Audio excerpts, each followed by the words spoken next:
At this wholesaler in northeast London, they're preparing orders for customers. Sending food out isn't the problem here, it's getting food in. New post-Brexit border controls are impacting choice, availability and prices. These shelves are completely empty. This is a massive problem for us because we don't have anything to sell. A few months ago, they used to import 27 varieties of German sausages. Now they're down to 5. Deliveries have become tangled up in red tape and customs charges. You said a packet of your best-selling sausages costs £7.50. If you factored in all the costs you face because of the extra paperwork, how much would that retail price be today? We think at the moment around £10. That's quite a big That's increase, a 25% increase, yeah. Is that what you're going to have to do to your prices? Not all the prices, but some of them. In January this year, the government began phasing in new rules for all imports of animal and plant products from the EU. Medium and high-risk goods now require health certificates, which in the case of animal products need to be signed off by a vet to show they meet UK standards, which are currently the same as EU standards. And from Tuesday, they will begin to check documents at the border and carry out physical inspections. The government says all these processes will add £330 million a year to the cost of imports, but independent expert analysis for ITV News estimates the cost will be almost 10 times higher.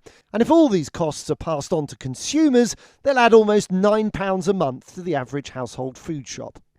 The 3 customs and border professionals who've carried out this analysis wish to remain anonymous. All 3 are experienced and have advised wholesalers, supermarkets and the government on the impact of Brexit. They insist their calculations are conservative and do not include the cost of the safety and security declarations that hauliers will need to make at the border from the autumn.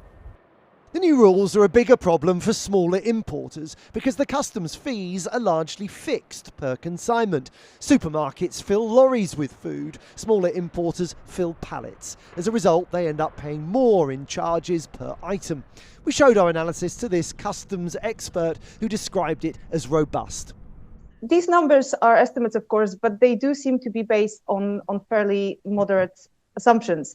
There's a tendency generally, if there are additional costs, they are passed down to the final consumer. And we've seen that time after time again. The government has delayed full border checks 5 times since Brexit.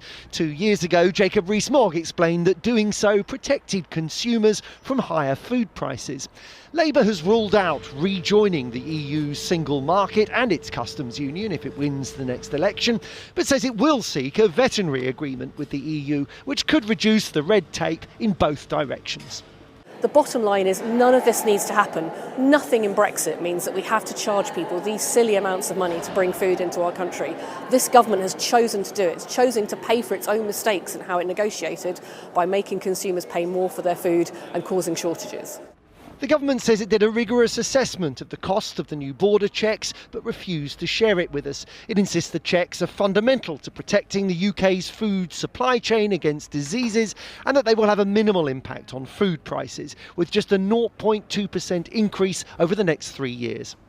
I think we've got some sensible plans. I think they're proportionate checks. They're also important, by the way, because British producers of goods, particularly our fantastic agricultural sector, face those sorts of checks when they export, and it's important we have a level playing field.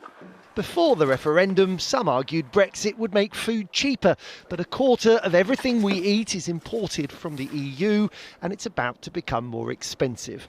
How much so will depend on how much of their costs businesses pass on. Joel Hills, ITV News.